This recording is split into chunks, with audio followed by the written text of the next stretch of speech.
Hola a todos y bienvenidos. Hoy retomamos esa serie de reflexiones, Camino al Pesebre, y vamos a meternos de lleno con el segundo tema, que se titula Promesa predestinada. Tenemos aquí varios textos que se centran en una de las promesas más antiguas y, más extrañas de la fe cristiana. Está justo al principio, en Génesis, capítulo 3, versículo 15, y dice así, Dirigiéndose a la serpiente, «Pondré enemistad entre ti y la mujer, y entre tu semiente y la semiente suya. Él te herirá en la cabeza y tú le herirás en el talón». Que así de primera suena a mitología pura, ¿no? Muy críptico. Pero lo que proponen las fuentes que vemos hoy es algo radical, que la Navidad en realidad empieza aquí. Empieza justo aquí. Y fíjate, no empieza en un momento de paz, sino en mitad del mayor desastre que te puedas imaginar. Y eso es lo que lo hace tan potente. Este versículo, los teólogos lo llaman el protoevangelio. Suena muy técnico eso. Sí, pero bueno, solo significa el primer evangelio, o sea, el primer anuncio de las buenas noticias. Y se da en el epicentro de la catástrofe. Adán y Eva acaban de desobedecer, todo se ha roto y el ambiente es de vergüenza, de miedo. Es el peor momento de la historia, vamos. Totalmente. Te imaginas la escena, ¿no? Escondiéndose de Dios, la relación fracturada. Y justo ahí, cuando lo que esperas es un juicio, ¡pum! Dios se gira hacia la serpiente y suelta esta profecía. Y ni siquiera se lo dice a ellos directamente. Declara una guerra cósmica. Las fuentes le dan mucha importancia a esa palabra, enemistad.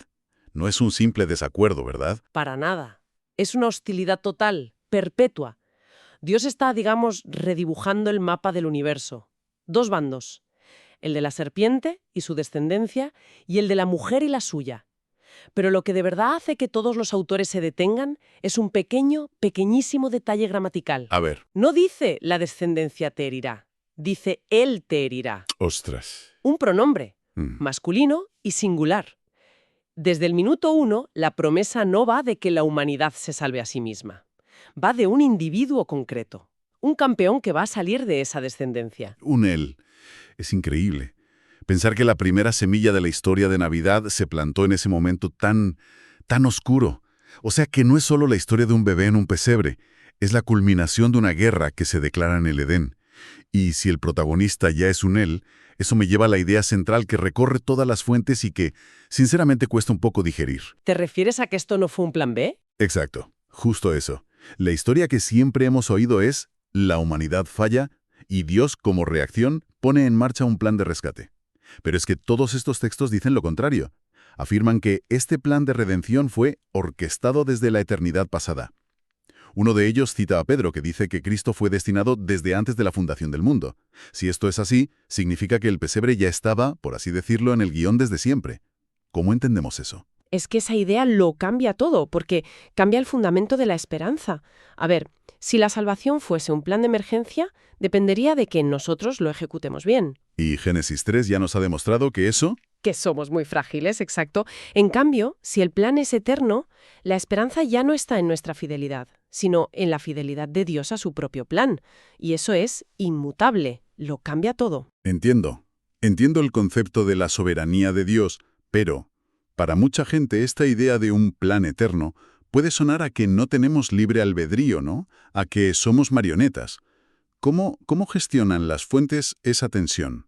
Esa es la gran pregunta, claro. Y las fuentes no la ignoran, aunque su foco es otro. No lo ven como una anulación de nuestra voluntad, sino como la garantía de que nuestra voluntad, al final, no tendrá la última palabra. Piensa que grandes teólogos, desde Calvino, en la Reforma hasta los puritanos, como John Owen, todos coincidían en esto. La redención se diseñó en los consejos eternos de Dios. La idea que quieren transmitir no es tanto filosófica, sino pastoral, digamos. O sea, nuestra fe no es lo que activa el plan de Dios. El plan eterno de Dios es lo que hace posible que tengamos fe.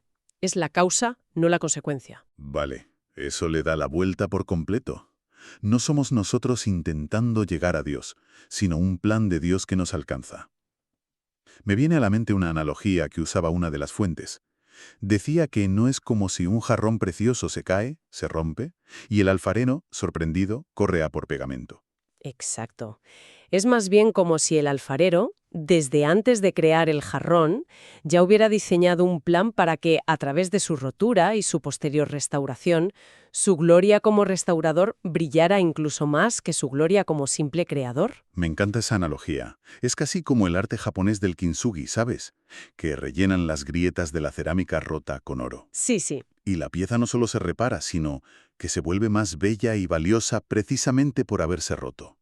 La redención no es un arreglo, es una mejora, una transformación. Esa imagen es perfecta. Captura la esencia de lo que las fuentes llaman la sabiduría de Dios.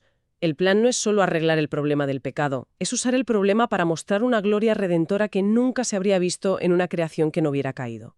Es como si un arquitecto diseña un edificio sabiendo que un pilar va a ser débil. Su plan no es solo construirlo, sino demostrar su genialidad reforzando ese pilar de una manera que hace toda la estructura más fuerte y más bella. La caída estaba contemplada en el diseño de la redención. De acuerdo. Si el plan es eterno y el objetivo es esta restauración gloriosa, eso nos lleva otra vez al protagonista. Porque está claro que no puede ser un ser humano cualquiera. Si todos formamos parte del jarrón roto, no podemos arreglarnos a nosotros mismos. ¿Por qué tenía que ser Jesús específicamente? ¿Ese Él de la promesa? Pues las fuentes dan varias razones teológicas que están, perfectamente conectadas. La primera es la que acabas de decir. Como dice Pablo en Romanos 5, por la desobediencia de un hombre, Adán, el pecado entró en el mundo. Somos parte del problema, no podemos ser la solución. Necesitamos a alguien de fuera. Un agente externo, sí, pero que a la vez pueda representarnos desde dentro. Y ahí entra la segunda razón, la justicia de Dios. Uno de los textos menciona a Jonathan Edwards, que decía que una ofensa contra un Dios infinitamente santo requiere una satisfacción infinitamente valiosa. Un sacrificio humano, manchado por esa naturaleza caída, simplemente no da la talla, no es suficiente. Es como intentar pagar una deuda de 1 billón de euros con una moneda de 1 céntimo. Justo.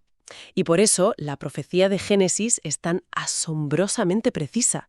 Fíjate que dice la simiente de la mujer, no la simiente de Adán. Cierto. Los teólogos, durante siglos, han visto en eso una pista sutil pero potentísima. Apunta a un nacimiento milagroso, lo que luego se revelaría como la concepción virginal. Un nacimiento que rompería la cadena del pecado que heredamos de Adán. ¿Porque no tendría un padre terrenal en esa liria de Adán? Exacto. Solo una persona que fuera a la vez verdadero Dios y verdadero hombre podía cumplir todos los requisitos. Como hombre, Jesús nos representa, es nuestro sustituto, y como Dios, su sacrificio tiene el valor infinito para satisfacer la justicia divina. Es el único candidato posible. Por eso Pablo, en esa misma carta a los romanos, contrasta la condenación de Adán con la justificación que viene por un solo acto de justicia de Cristo. Es el anti-Adán perfecto. Todo esto es teología a una escala, cósmica. Un plan que va desde antes del tiempo hasta la eternidad. Pero la serie que analizamos se llama Camino al Pesebre. ¿Cómo aterrizamos todo esto en esa imagen tan humilde de un bebé en un establo? ¿Cuál es la conexión? La conexión es que el pesebre es el momento en que este plan eterno, invisible, abstracto, irrumpe en la historia, de forma visible, tangible y vulnerable. La Navidad no es el capítulo 1 de la salvación, es el clímax, donde el protagonista, prometido por fin, entra en escena. El nacimiento de Jesús es la puesta en marcha de la fase final de esa guerra declarada en el Edén. De hecho, el apóstol Juan lo dice sin rodeos. Para esto apareció el Hijo de Dios, para deshacer las obras del diablo. Es el cumplimiento literal. Y esa promesa hablaba de 2 heridas, una en el talón y otra en la cabeza. Las fuentes usan esta metáfora para explicar toda la misión de Cristo. Es una metáfora de una precisión brutal, sí. La serpiente hiere el talón de Cristo. Esto se interpreta como su sufrimiento, su muerte en la cruz. Es una herida real, agónica, pero no es definitiva. Claro. Un golpe en el talón te hace caer, te duele muchísimo, pero no es un golpe mortal. Es una herida que se puede sanar. Es curioso porque una herida en el talón, aunque no sea mortal, puede derribarte por completo.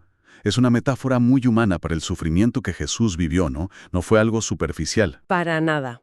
Fue un sufrimiento real que lo llevó a la muerte. Pero el plan no acababa ahí. La otra parte de la promesa es que Él herirá la cabeza de la serpiente. Y un golpe en la cabeza, eso ya es otra historia. Es decisivo, es mortal. Aplasta la autoridad, el poder. Simboliza la victoria de Cristo sobre el pecado y la muerte a través de su resurrección. El enemigo le hizo una herida dolorosa pero temporal. Cristo le dio un golpe definitivo y eterno.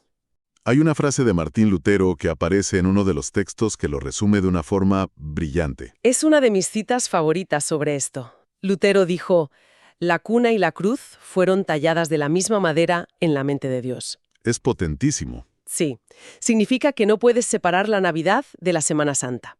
El propósito del pesebre siempre fue la cruz y la tumba vacía.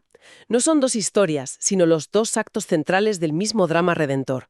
Un drama escrito antes de la creación. Y luego está esa otra cita de Charles Spurgeon, que amplía el marco todavía más. Sí, Spurgeon lo veía todo como una única historia. Decía algo como: «El Evangelio comenzó con una promesa en el Edén y se consumará con el regreso glorioso del Rey prometido. Entre esos dos puntos, toda la historia es su historia». Esto nos da una perspectiva inmensa, ¿sabes? Toda la Biblia, y en cierto modo toda la historia humana, es el lento desarrollo de esa promesa susurrada en un jardín en ruinas. Vale, si intentamos destilar la idea principal, sería que la Navidad es mucho más que el cumpleaños de una figura histórica. Es la celebración de un plan de rescate cósmico, diseñado en la eternidad, que nos asegura que la esperanza no es un accidente, sino el propósito firme de Dios desde el principio. Exactamente. Y esto tiene una aplicación muy práctica, que las fuentes también señalan, claro. Si nuestra esperanza última descansa en un plan divino que no puede fallar, eso debería cambiar cómo vivimos el día a día. Las crisis, la ansiedad, la incertidumbre siguen siendo reales, duelen, pero pierden su poder para definirnos. Nos ancla a una paz que no depende de las circunstancias, sino del carácter de Dios y de su fidelidad a ese plan. De hecho, una de las reflexiones termina con una pequeña oración que me pareció que lo encapsula todo a la perfección. Sí, es muy simple, muy directa. Dice: «Señor, que tu propósito eterno me sostenga, que la certeza de tu plan me dé paz hoy». Es una forma de coger toda esta teología tan elevada y aplicarla al estrés de mañana por la mañana. Precisamente. Y con eso, pues como siempre, dejamos un pensamiento final para la reflexión. Una pregunta que surge de todo lo que hemos explorado. Sabiendo que la redención no fue una reacción improvisada de Dios, sino un propósito diseñado antes de que existiera el tiempo, ¿cómo podría eso cambiar la forma en que enfrentamos la incertidumbre de mañana?